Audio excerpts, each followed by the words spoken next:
Welcome to Spider-Man Miles Morales Graphics and Performance Analysis, the series where I show you an in-depth comparison of almost every graphics and performance setting in the newest games.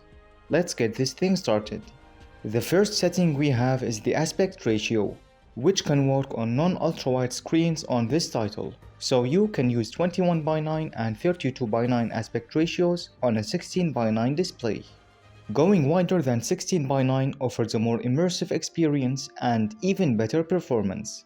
Going from the standard of 16:9 to 21:9 looks great and doesn't have any issues or drawbacks, while going to 32:9 looks too wide and narrow for this title, although it can be usable depending on your display size.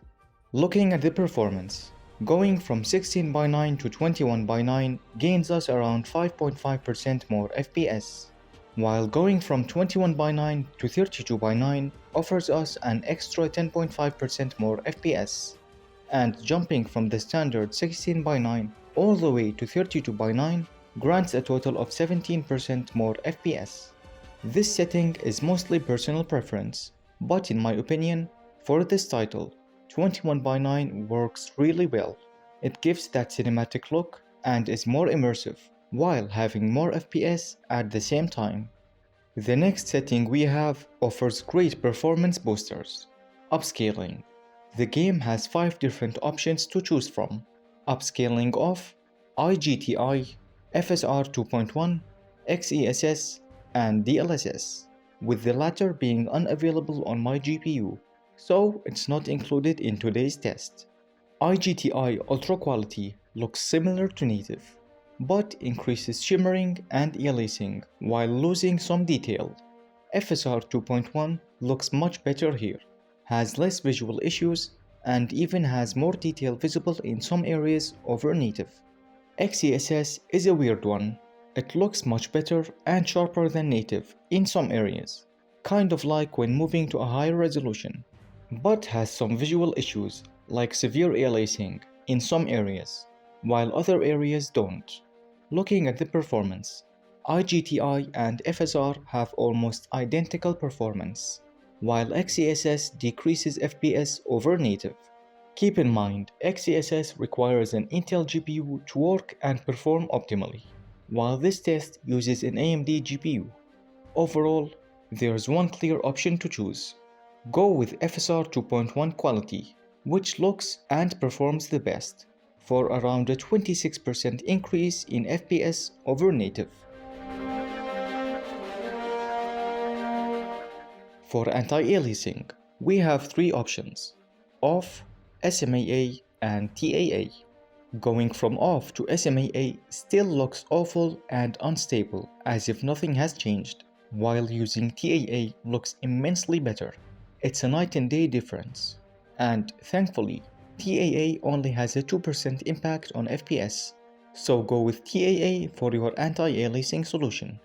Next up, we have texture quality with 4 options to choose from. Low being the lowest option looks blurry as expected, with little to no detail in the textures. Stepping up to medium starts to reveal details in textures and looks much better than low, while high looks slightly better and reveals more of the little details in textures. Very high looks almost identical to high, but in this scene, the only difference I noticed is that it increases the resolution of the snow on the ground. Low uses around 4.7 GB of VRAM, while medium uses around 5.2 GB of VRAM and has a negligible impact on performance. High uses around 5.4 GB of VRAM and decreases FPS over medium by around 3%, and very high uses around 6.3 GB and decreases FPS over high by 2.5%, assuming you're playing on 1080p. If you have a 4 GB GPU, use low. For 6 GB GPUs, use medium or high, and for 8 GB GPUs and higher, use very high. For texture filtering, trilinear and 2x anisotropic both look identically blurry, while 4x anisotropic starts to look better. 8x looks acceptable and is almost identical to 16, which looks slightly sharper and is overall the best. For performance, Trilinear 2 times and 4 times perform the same overall, while 8 and 16 times both decrease FPS by around 3.5%. My recommended setting is to use the 16 times. Moving on to shadow quality, which needs a few different scenarios to showcase the effect.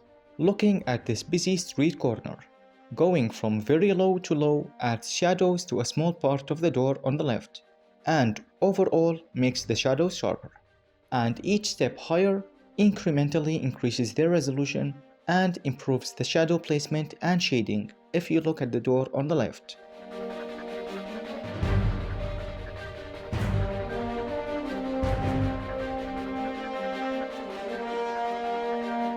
Here's another scene from a high vantage point to demonstrate the distance at which shadows appear. Very low looks quite flat, and no shadows appear in the distance. Low starts to add shadows in the distance, but for a short range, while each step afterwards further increases the shadow distance.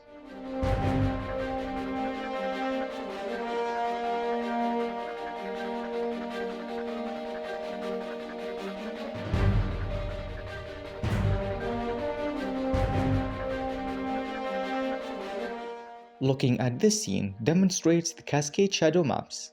Both very low and low have annoyingly visible cascades that are distracting. This is one of my biggest pet peeves in gaming graphics. Medium starts to look less distracting, while high and very high are incrementally better. Looking at the performance, very low, low and medium have the same FPS, while high and very high both decrease FPS by around 2.5%. My recommended setting here is very high. Moving on to ambient occlusion, we have 3 settings: off, SSAO, and HBAO+. As you can see, SSAO moderately improves the look of the scene, while HBAO+ goes a little overboard with the effect. I want you to look closely at this spot. When using HBAO+, it misses the area on the bottom of the trash bags, while SSAO is accurate and actually looks better. Another important thing to highlight is that HBAO+ suffers from flickering in some areas. With these problems, HBAO+ is inaccurate and is implemented subparly in this title. When indoors, SSAO has a very light effect on the scene, while HBAO+ looks a lot better, although it's a little bit too strong. Looking at the performance, SSAO decreases FPS by around 1%, while HBAO+ decreases FPS by around 4.5%. Given that HBAO+ suffers from some visual issues, is too dark in some scenes, and has a big performance impact, my recommended setting is the SSAO option. You're so interesting. I love your browser history. I like that you're not hiding anything from me. By the way, nice IP address. I like your neighborhood. You are so special. This ad is just for you. I learned so many things from you. You are so generous. With your personal data. Switch on privacy, switch off trackers and viruses. NordVPN, safely be you. The next setting is screen space reflections. It's only toggleable and doesn't have quality options. In this scene, it greatly improves the visuals. It adds much needed reflections on the glass side of the buildings, which also show the reflections of traffic and NPCs that are walking by on the sidewalk. It also shows reflections of the puddles on the street that really add to the feeling of winter. Let's not forget the most impactful area of this setting, the sea.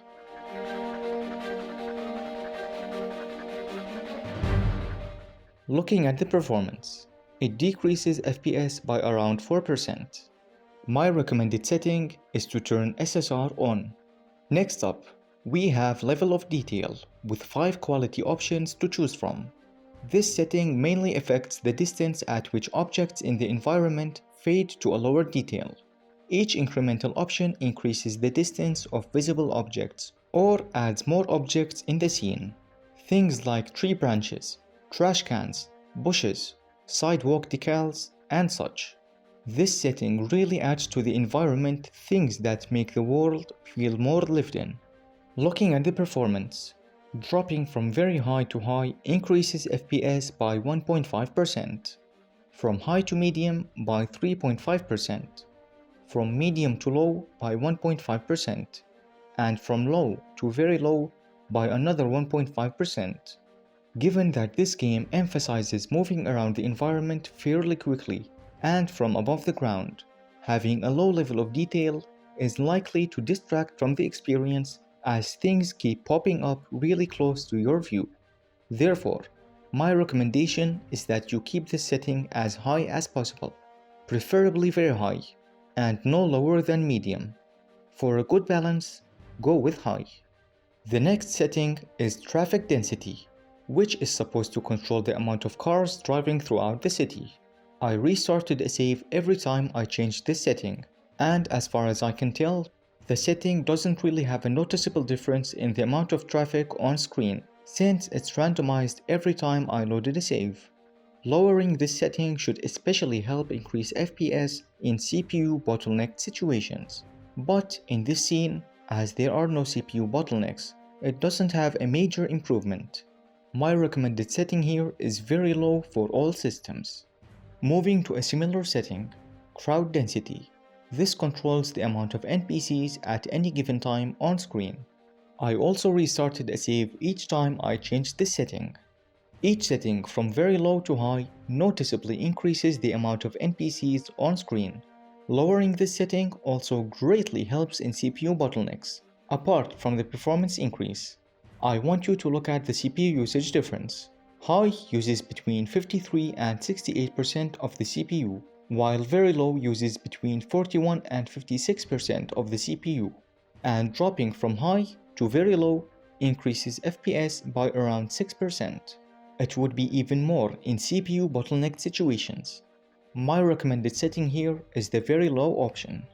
Next, we have the hair quality setting, which offers 4 options to choose from. Very low, low, and medium all look very similar, while high greatly increases the quality and amount of hair. I want to point out that this setting on high also controls the quality of the fur that's around Miles' coat. This setting only affects main characters and doesn't affect NPCs. It also mainly takes effect in cutscenes, and it is very demanding on high, especially when more than one character are in view. It will tank your FPS a lot. Looking at the performance, dropping from high to medium grants around a 27.5% increase in FPS, and further dropping to low and very low grants around a 2.5% more increase in FPS. My recommended setting is medium. The next setting is the weather particle quality. In this scene, we can see that it controls the amount of snow particles in the environment. Each step higher increases the intensity of the weather effects.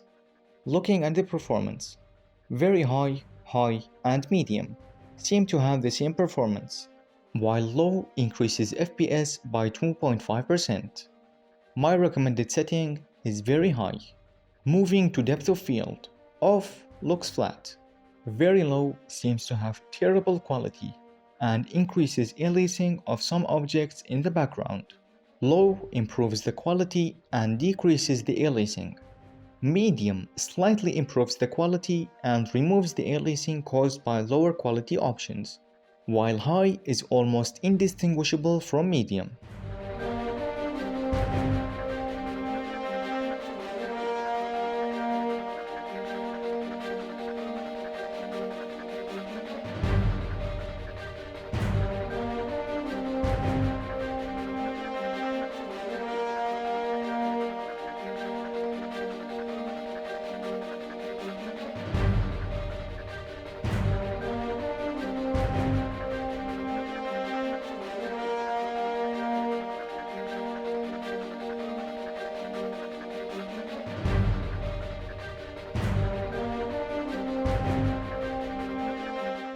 Looking at the performance, high and medium seem to have the same FPS, while dropping to low and very low increases FPS by around 1%, and turning depth of field off further increases FPS by around 1%. I would like to point out that on high depth of field, it applies a nice effect when viewing objects very close to the camera, while medium and below turn the effect off entirely. Looking at the performance of this effect, dropping from high to medium gains 6% more FPS. This is a really nice effect to have, but comes with a big performance impact. So, my recommended setting here is medium depth of field. Moving on to bloom.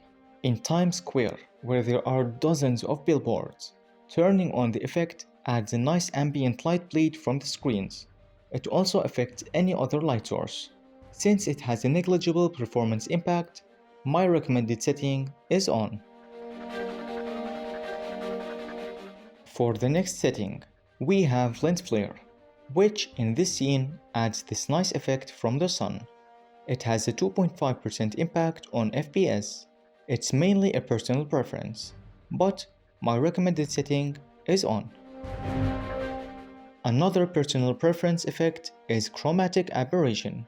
Turning this setting on will distort and blur the sides of the image, but what it also does is if you focus on the railing on the right, it adds a sort of blur similar to depth of field that softens that part of the image and removes the aliasing completely. It also seems to enhance the light bulbs in the scene. As for performance, it has no impact at all. Once again, it's a personal preference, but in this title, it seems to work really well. So, my recommended setting is to use chromatic aberration. Next, we have motion blur strength, which adjusts the amount of blur when moving the camera and when the game is in motion. You can choose a value from 0 to 10 in increments of 1. I will let a couple scenes play out to highlight the effect, and we'll look at the performance later.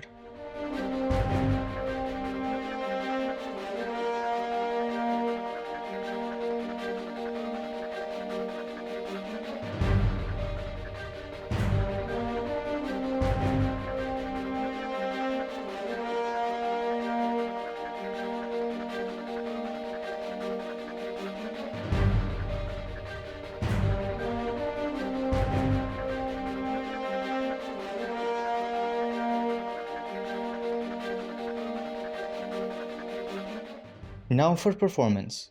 No matter what value you use, it seems to have a negligible performance impact. Once again, it's a personal preference, but since this effect works in motion as well as in camera movements, I think it's vital for that sense of speed. It's Spider-Man after all. Next up, we have field of view. I assume we all know what this setting does by now.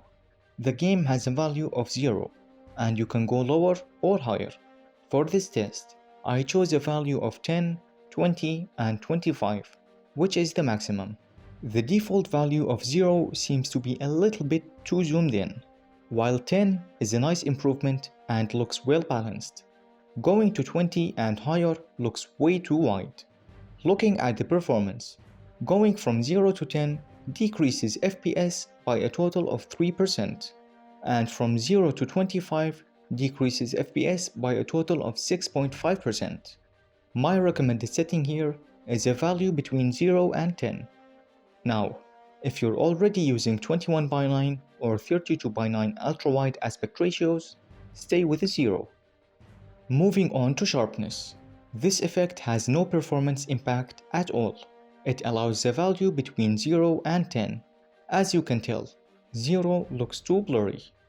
5 is a big improvement, while going higher than 5 starts to look too sharp.